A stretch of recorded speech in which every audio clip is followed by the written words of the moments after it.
പ്രേക്ഷകർക്കും ഈസ്റ്റേൺ സമാഗമത്തിലേക്ക് സ്വാഗതം.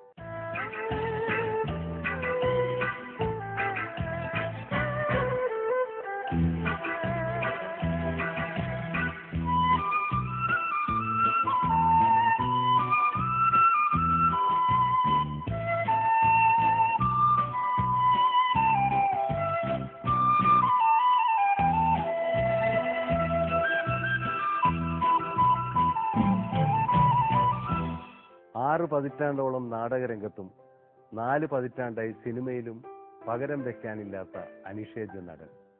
ഭാവോജ്വലമായ നിരവധി കഥാപാത്രങ്ങളിലൂടെ മലയാളികളുടെ മനസ്സിൽ എന്നും നിറഞ്ഞു നിൽക്കുന്ന അഭിനയ പ്രതിഭ. പത്മശ്രീ സുരേന്ദ്രനാഥ് തിലകൻ എന്ന മലയാളികളുടെ സ്വന്തം തിലകൻ. നമുക്ക് സ്വാഗതം ചെയ്യാം തിലകൻ ചേട്ടനെ. നമസ്കാരം. സമാഗമത്തിലേക്ക് സ്വാഗതം. നമുക്ക് ചേട്ടന്റെ നീണ്ട അഭിനയ ജീവിതത്തിന്റെ ഏറ്റവും അവസാനത്തെ കണ്ണിയിൽ നിന്ന് നമുക്ക് പുറകോട്ട് പോകാം. അതായത് ഇപ്പൊ ഉസ്താദ് ഹോട്ടലാണ് ചേട്ടന്റെ റിലീസ് ചെയ്തിട്ടുള്ള സിനിമ. മലയാളികൾ നിറഞ്ഞ മനസ്സോടെ സ്വീകരിച്ച ആ സിനിമ. അതിലെ ഉസ്താദ് ലുപ്പാപ്പ എന്ന് പറയുന്ന കഥാപാത്രം, കരീം എന്ന് പറയുന്ന കഥാപാത്രം, എനിക്ക് തോന്നുന്നത് ആ ക്യാരക്ടർ ചെയ്യാൻ തിലകചേട്ടനല്ലാതെ വേറൊരാളില്ല എന്നുള്ളത് മലയാളികൾക്ക് എല്ലാവർക്കും അറിയാം. അങ്ങനെ ഒരു കഥാപാത്രം വരുമ്പോൾ സ്വാഭാവികമായിട്ടും തിലകചേട്ടൻ തന്നെയായിരിക്കും. ആ കഥാപാത്രത്തെ എങ്ങനെയാണ് ചേട്ടന് ഇപ്പൊ പറയാനുള്ളത്? എനിക്ക് മാത്രമേ ചെയ്യാൻ പറ്റൂ എന്ന് പറഞ്ഞുകൊണ്ട് ഞാൻ യോജിക്കുന്നില്ല. അതിന്റെ പിന്നിൽ പ്രവർത്തിക്കുന്നവരും എന്നെ കണ്ട് ശീലിച്ചവരും ആ കരീമക്കായിട്ട് തിലകൻ കറക്റ്റ് എന്ന് പറയും. പിന്നെ ഉണ്ടല്ലോ ലോകം, ഒരുപാട് പേരുണ്ടാവുമായിരിക്കും. അങ്ങനെയാണ് ഞാൻ കരുതിയത്. പിന്നെ അതിന്റെ സ്ക്രീൻ പ്ലേ ഞാൻ ആദ്യം വായിച്ചപ്പോൾ ഇതൊരു വലിയ ചലഞ്ചായിട്ട് എനിക്ക് തോന്നി. കാരണം മുസ്ലിം സമുദായത്തിന്റെ സംസ്കാരമാണ് കൂടുതലുള്ളത്. ഭാഷ പോലും അത് പറയാനായിട്ട് ഞാൻ ആദ്യം ഒന്ന് ഹോംവർക്ക് ചെയ്യണമെന്ന് കരുതിയെങ്കിലും സംവിധായകൻ പറഞ്ഞു അത് വേണ്ട, പല ആൾക്കാരെ കാണുന്ന ഒരു ഹോട്ടൽ ഉടമയാണ്, അതുകൊണ്ട് ഭാഷയുടെ കാര്യത്തിലൊന്നും അങ്ങനെ സ്റ്റിക്ക് ഓൺ ചെയ്യണ്ട. പിന്നെ അറിയാതെ വന്നു പോകുന്ന ചില രീതി അതിനകത്ത് ഉപയോഗിച്ചു, അത്രേ ഉള്ളൂ. കൂടുതലും എനിക്ക് ഇഷ്ടപ്പെട്ടത് ആ സിനിമയിൽ കൂടുതൽ അഭിനയിച്ച് ശീലിച്ചവരും സിനിമ ഇത്രയേ ഉള്ളൂ എന്ന് കരുതുന്നവരൊന്നുമല്ല കൂടെ അഭിനയിച്ചിരിക്കുന്നു. അങ്ങനെയുള്ളൊരു ചുരുക്കമേ ഉള്ളൂ. പ്രധാന വേഷം അഭിനയിച്ചിരിക്കുന്നത് തന്നെ ദുൽഖർ സൽമാൻ. അയാളുടെ പ്രായം വെച്ച് നോക്കുമ്പോൾ അത്ര വലിയ സിനിമാക്കാരനൊന്നും പറയാറായിട്ടില്ല. പക്ഷെ അതൊരു വലിയ ഗുണമായിട്ടാണ് എനിക്ക് അനുഭവപ്പെട്ടത്. പുള്ളി എൻ്റെ അടുത്ത് അഭിനയിക്കുകയല്ല ചെയ്തത്, ബിഹേവ് ചെയ്യാണ് ചെയ്തത്. അതാണ് നടന് വേണ്ടത്, സിനിമ നടന്. അത് ദുൽഖർ സ്വായത്തമാക്കിയിട്ടുണ്ട്. ദുൽഖർ തീർച്ചയായിട്ടും ഒരു പ്രോമിസുമാണ്. അതാണ് എനിക്ക് അതിനകത്ത് തോന്നിയത്. കാരണം ഞാനൊരു ഒബ്സർവ് ചെയ്യുന്ന നടൻ കൂടിയാണ്. ഇയാളെങ്ങനെയുണ്ട്, അയാളെങ്ങനെയുണ്ട്, ഇതെങ്ങനെയുണ്ട്, അതെങ്ങനെയുണ്ട്, ഇതൊക്കെ നോക്കുന്നയാളാണ്.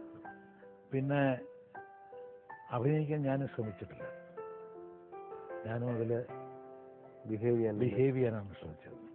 ഇപ്പോൾ എല്ലാ പടങ്ങളിലും ഈ അടുത്ത കാലത്ത് ചെയ്തുകൊണ്ടിരിക്കുന്ന എല്ലാ പടങ്ങളിലും ഇപ്പോൾ ഇന്ത്യൻ ടോപ്പ് ഇതെല്ലാം ഞാൻ വെറും ബിഹേവിയർ മാത്രമേ. നാടകത്തിൽ നിന്നും സിനിമയിലേക്ക് വന്നപ്പോൾ ആ വ്യത്യാസം തിരിച്ചറിഞ്ഞു എന്നുള്ളതാണ് ചേട്ടന്റെ കേട്ടത്. അതറിയാൻ പറ്റണം എല്ലാവർക്കും. നാടകത്തിൽ അഭിനയിക്കുന്നവർക്ക് ആ 24 അടി സ്റ്റേജേ ഉള്ളൂ, വേറെ എങ്ങോട്ടും റാങ്കിൾ മാറ്റമൊന്നുമില്ല. സിനിമയിൽ അതല്ല. ഞാൻ എൻ്റെ ഒരു കണക്കൂട്ടിൽ ഞാൻ ഇതുവരെ കണ്ടെത്തിയിട്ടുള്ളൊരു സംഗതി, മേക്കപ്പ് ചെയ്യരുത്. അഥവാ ചെയ്താൽ മേക്കപ്പ് ചെയ്തതെന്ന് തോന്നരുത്, ക്യാമറ ഉണ്ട് എന്ന് തോന്നരുത്, ക്യാമറ വർക്കിലും അങ്ങനെ തോന്നരുത്. ഇതിൻ്റെ ഒപ്പം തന്നെ സഞ്ചരിക്കുകയും വേണം. അതന്നെ, അത് വേണം. പക്ഷേ പ്രേക്ഷകർക്ക് ക്യാമറ ഉണ്ട് എന്ന് തോന്നുന്നത്. പിന്നെ ഇതൊരു കഥയാണ്, സ്ക്രീൻ പ്ലേ എഴുതുകയാണെന്ന് തോന്നരുത്, അഭിനയിക്കുകയാണ് എന്ന് തോന്നരുത്. മൊത്തത്തിൽ പറഞ്ഞത് സിനിമയാണെന്നേ തോന്നരുത്. ഒരു അനുഭവമാണ് ജീവിതത്തിലെ ഒരു അനുഭവം. അങ്ങനെ തോന്നുന്ന സിനിമ തീർച്ചയായിട്ടും പുറകോട്ട് പോകില്ല. ഇപ്പൊ നമ്മള് ചേട്ടന്റെ അവസാനത്തെ റിലീസ് ചെയ്തിട്ടുള്ള ഇപ്പൊ ലേറ്റസ്റ്റ് സിനിമയിൽ നിന്ന് തുടങ്ങിയിട്ട് നമ്മൾ പോകാൻ പോകുന്ന ചേട്ടന്റെ കുട്ടിക്കാലത്തിൽ നിന്നും ചേട്ടന്റെ ഒരു അഭിനയ ജീവിതത്തിന്റെ ഒരു ചക്രത്തിലൂടെയാണ്. അപ്പോൾ ഞാൻ മനസ്സിലാക്കിയിടത്തോളം ചേട്ടനൊരു എസ്റ്റേറ്റ് പശ്ചാത്തലത്തിൽ ജനിച്ചു വളർന്ന ഒരാളാണ് അല്ലേ? സായിപ്പന്മാർ നടത്തിയ എസ്റ്റേറ്റാണ് Travancore rubber and tea company. എനിക്ക് 7ാമത്തെ വയസ്സിൽ റബ്ബർ ടാപ്പ് ചെയ്യാൻ അറിയാം. ഇപ്പോൾ സ്ലാർട്ടർ ടാപ്പിംഗ് അറിയാം.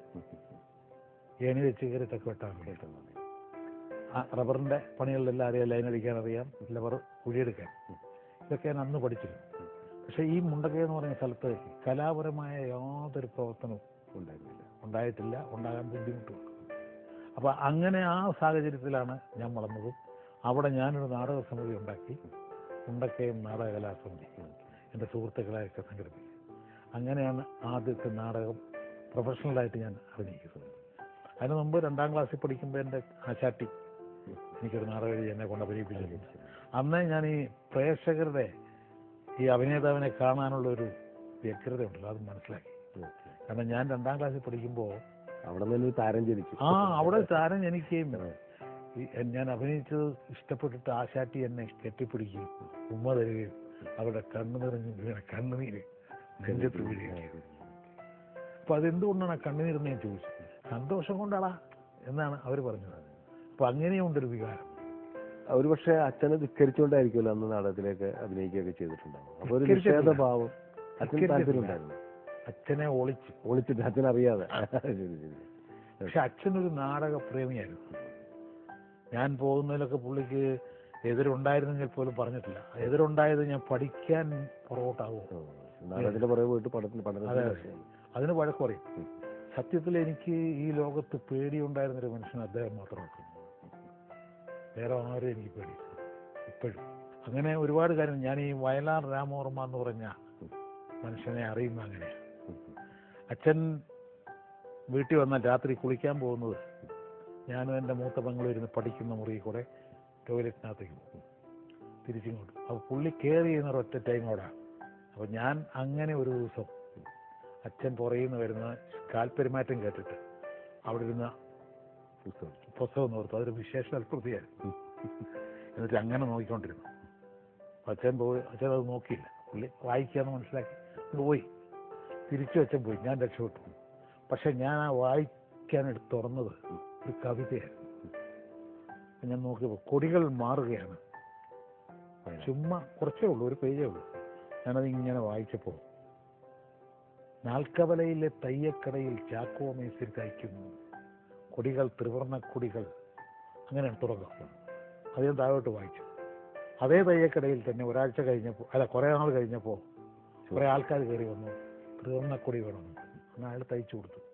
അടുത്ത സ്റ്റാൻസ വന്നപ്പോൾ അതേ ആളുകൾ വീണ്ടും ആ കടയിലേക്ക് കയറി വന്നു, കറുത്ത കൊടി വേണം.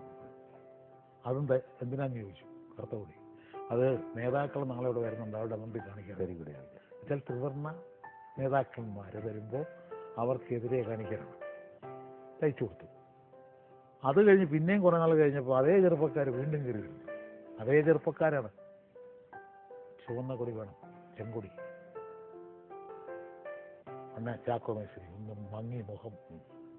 എന്നിട്ട് പറഞ്ഞു, കൊടി തയ്ച്ചു തരാം, പക്ഷെ നാളെ പള്ളിയിൽ അറിയരുത് എന്ന് പറഞ്ഞു.